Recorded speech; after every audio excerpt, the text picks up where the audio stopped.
NCBI के मुताबिक 2020 तक, दिसंबर 2020 तक जो अध्ययन हुआ है उसके परिणामों के अनुसार 52.4% पुरुषों के साथ घरेलू हिंसा हुई है जिन्होंने वो अनुभव की है।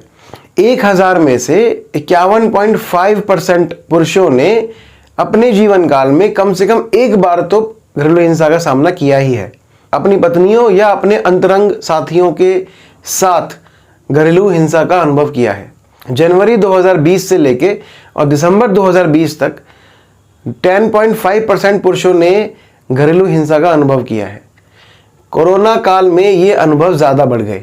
ठीक है, 2021 का प्योर आंकड़ा मेरे पास आपके लिए नहीं है, लेकिन हाँ इतना मुझे जो मैं रिसर्च करता हूँ उसमें इतना ज़रूर पता लगा कि 2021 में 2020 और 21 में जो घरेलू हिंसा पुरुषों के साथ होती है उसमें 2.5% का इजाफा हुआ। क्योंकि भारत में लोग अभी पुरुषों के साथ जो चीज़ें बीतती हैं वो ज़्यादा उजागर नहीं होती हैं, जो स्त्रियों के साथ होता है सिर्फ वही उजागर होती है। वो चाहे न्यूज़ चैनल हो, चाहे वो हम जैसे यूट्यूबर्स हों, स्त्रियों के लिए ज़्यादा बोलते हैं, पुरुषों के लिए बहुत कम बोलते हैं। लेकिन इसीलिए मैंने आज पुरुषों के लिए ये टॉपिक रखा हुआ है कि कम से कम कोई ऐसा नहीं है कि हम कोई स्त्री पुरुष की बात नहीं है, लेकिन टॉपिक तो टॉपिक है, पुरुषों के साथ भी ऐसा होता है तो ये बताया जाएगा। तो आप देख रहे हैं ऑलमाइटी जुडिशियल एकेडमी का वीडियो लेक्चर और मैं हूं आपका सहायक और आपका दोस्त एडवोकेट आशीष। तो जो भी पुरुष या महिला इस वीडियो को देख रहे हैं, अगर उनकी फैमिली में कोई इशू है या क्रिमिनल कोई मैटर है उनके जीवन काल में, या कोई प्रॉपर्टी से जुड़ा कोई विवाद है, या चेक बाउंस का कोई विवाद है, तो आप हमसे संपर्क कर सकते हैं। तो जैसा कि मैंने स्टैटिस्टिक्स के हिसाब से बताया कि 51.5% पुरुषों ने अपने जीवन काल में कम से कम एक बार तो घरेलू हिंसा का सामना किया ही है। लेकिन अगर इससे ज़्यादा, मतलब एक बार से ज़्यादा कितने पुरुषों ने घरेलू हिंसा का सामना किया है, तो इसका परसेंटेज बहुत ज़्यादा हाई हो जाएगा। तो हाल ही में एक वाकया हुआ जिसमें पति के ऊपर पत्नी ने खौलता हुआ पानी फेंक दिया, सिर्फ इसलिए कि वो हस्बैंड उस अपनी पत्नी को घुमाने नहीं ले जा पा रहा था उसके बिजी शेड्यूल के होते हुए। तो ये केस जब से मैंने पढ़ा है तो मैं अपनी वाइफ को घुमाने जरूर ले जाऊंगा। अभी आप लोग भी देख लीजिए, अगर आप बहुत दिनों से बीवी को घुमाने ना ले गए हो तो ले जाएं। तो इस वीडियो को पूरा देखना, आज आपको बहुत कुछ सीखने को मिलेगा। और पुरुषों के साथ जो हुई हिंसा है उसकी कंप्लेंट कहाँ कर सकते हैं वो बताऊंगा। वैसे घरेलू हिंसा के बहुत सारे काइंड्स हैं, लेकिन 4 टाइप होते हैं, बहुत मेन होते हैं। एक है physical violence, sexual violence, psychological violence और नेग्लेक्ट करना।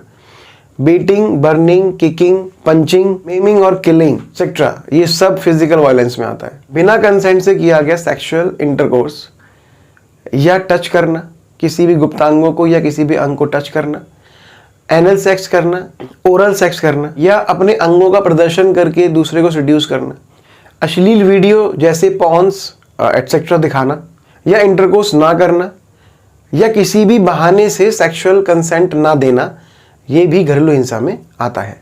साइकोलॉजिकल वायलेंस, किसी भी तरह का मानसिक उत्पीड़न देना, जैसे आलोचना करना।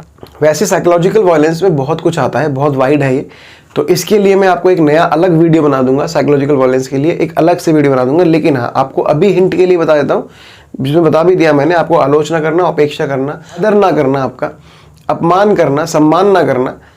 नेक्स्ट है नेग्लेक्ट करना। भी वजह के कारण से या किसी कारण की वजह से आपको नेग्लेक्ट करना, जिसमें आपको एक एग्जांपल देता हूँ, शायद समझ ना आए ऐसे।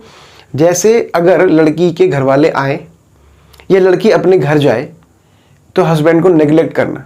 तो ऐसी घरेलू हिंसा एक पुरुष झेलता है अपने जीवन काल में, और बहुत कुछ झेलता है। इसमें एक बात और ऐड करता हूँ जो मैंने कंटेंट में नहीं लिखी अपने। शादी के बाद लड़के के साथ उसके घर वाले भी घरेलू हिंसा करते हैं। लड़का जो जिसकी शादी होती है वो अपनी वाइफ और अपने घर वालों के बीच में ऐसा फंस जाता है कि ना उसे समझ नहीं आ रहा होता है थोड़े दिन तक कि वो ऐसे एडजस्ट कैसे करे। क्योंकि कोई ऐसा लेसन तो पढ़ाया नहीं जाता कि शादी के बाद आपको एडजस्ट कैसे करना है, वाइफ और अपने माँ बाप में तालमेल कैसे बिठवाना है।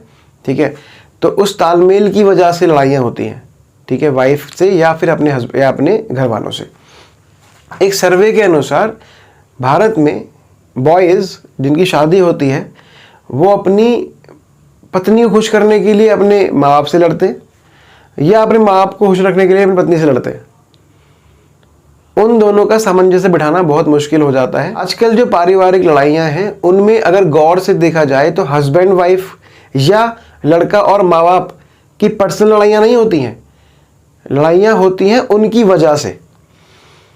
50% ये पारिवारिक मामलों में ऐसा देखा जा रहा है आजकल।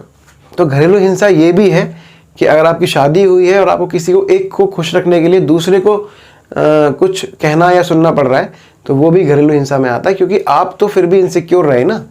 पत्नी को खुश करने के लिए माँ बाप से कुछ बोलेगा तो माँ बाप दुखी, माँ बाप को खुश करने के लिए पत्नी से कुछ बोलेगा तो पत्नी दुखी, और वो तो एक तरह से दुखी रहेगा ही रहेगा। तो दिस इज ऑल्सो घरेलू हिंसा। अभी तक जो वीडियो मैंने आपको बताई, और ऐसा कोई भी पुरुष जो वीडियो देख रहा है जो ऐसी घरेलू हिंसा से पीड़ित है जो मैंने आपको बताया आज, तो डिस्क्रिप्शन में नीचे आपको हमारा कॉन्टैक्ट नंबर मिल जाएगा, आप उस पर कॉन्टैक्ट कर सकते हैं। अगर आप नए हैं हमारे चैनल पे, महिला हो या पुरुष हो, मैं महिलाओं के लिए भी सारे वीडियोज़ बनाता हूँ, पुरुषों के लिए बनाता हूँ, तो पुरुष या महिला कोई भी हो, आप अगर ऐसी वीडियोस आप देखना चाहते हैं या आप एक लॉ स्टूडेंट हैं, तो आप हमारे चैनल को सब्सक्राइब कर सकते हैं। अगर ये वीडियो अच्छा लगा हो तो इसको लाइक भी कर सकते हैं। किसी टॉपिक को जानने की इच्छा हो तो कमेंट से बता दीजिएगा। अगर आपकी जानकारी में कोई ऐसा पुरुष या महिला हो जो घरेलू हिंसा से पीड़ित हो, तो उसको ये वीडियो शेयर भी कर सकते हैं। तो पुरुषों के साथ हो रही घरेलू हिंसा दिन पे दिन बढ़ती जा रही है, और अगर आप इससे बहुत ज़्यादा परेशान हो चुके हैं तो मेंस हेल्पलाइन नंबर है 8882498498। कॉल कर सकते हैं और अपनी जो भी परेशानी है वो इस कॉल पे आप बता सकते हैं। आपकी कंप्लेंट दर्ज हो जाएगी, और जैसा कि मैंने आपको बताया था कि मैं आपको बताऊंगा कि अगर कोई भी ऐसा विचलित प्राणी जो घरेलू हिंसा से पीड़ित है वो कहाँ पे कंप्लेंट कर सकता है। आप एक तो आपको नंबर बता दिया मैंने, फिर बता देता हूँ 8882498498। दूसरा, अगर इस नंबर पे कॉल ना जाए या कॉल ना उठे या किसी वजह से जो भी ये बात ना हो पाए, तो आप अपने पास के किसी भी थाने में कंप्लेंट कर सकते हैं, लेकिन तब करना जब एक्चुअली बहुत ज़्यादा परेशान हो गए हो। छोटी मोटी बातों पे कंप्लेंट मत करना, क्योंकि उससे रिश्ता और ख़राब हो जाता है। तो आप जब भी कंप्लेंट करने जाएं, सबसे पहले ध्यान रखें कि एक कॉपी वो रखेंगे, एक कॉपी आपको भी देंगे, ठीक है, फ्री ऑफ कॉस्ट। ये भी आपका अधिकार है कि कोई भी कंप्लेंट की कॉपी आपको फ्री ऑफ कॉस्ट दी जाएगी। अगर थाने में भी किसी वजह से कंप्लेंट ना लें आपकी, तो आप सीधा कोर्ट जा सकते हैं और कोर्ट में अपनी कंप्लेंट कर सकते हैं। वीडियो के कंक्लूजन पे आ जाते हैं कि स्त्री और पुरुष दोनों ही घरेलू हिंसा की शिकार हो सकते हैं। अपनी बात रखने का अधिकार आप दोनों को है, आप अपनी बात रखें, लेकिन उसमें गाली गलौज या तू तड़ाक ना करें। आपके शब्दों का जो यूज़ है ना, वो बहुत ही तरीके से होना चाहिए। कुछ भी नहीं बोल देना है। आप पढ़े लिखे लोग होते हैं आजकल, बस बात समझिए कि अंडरस्टैंडिंग आपस में बिठाइए। और पहले भी मैंने एक वीडियो में आपको बताया था कि अगर आपको किसी भी तरह से गुस्सा आ जाए एक दूसरे पे, ना बात बन रही हो, तो एक दूसरे से अलग हो जाओ थोड़ी देर के लिए, जितनी भी देर, घंटा 2 घंटा, दिन 2 दिन 4 दिन, बिल्कुल बात मत करो। बस जो घर के काम है वो तो आप करते ही रहेंगे, वो करते रहे। कोई भी ऐसा काम ना करें जिससे लड़ाई बढ़े। और जब गुस्सा शांत हो जाए, बैठो और बात करो। भी अगर तब भी आपकी मिसअंडरस्टैंडिंग ना खत्म हो, अंडरस्टैंडिंग में ना चेंज हो, ना कन्वर्ट हो, तो फिर आपका डिस्क्रिप्शन में एक नंबर है, उस पर आप कॉल कर सकते हैं और हमें बता सकते हैं। तो यहीं पे मैं अपनी बात खत्म करूंगा। तो हमें सुनने के लिए, हमें टाइम देने के लिए आपका बहुत बहुत धन्यवाद। Have a nice day.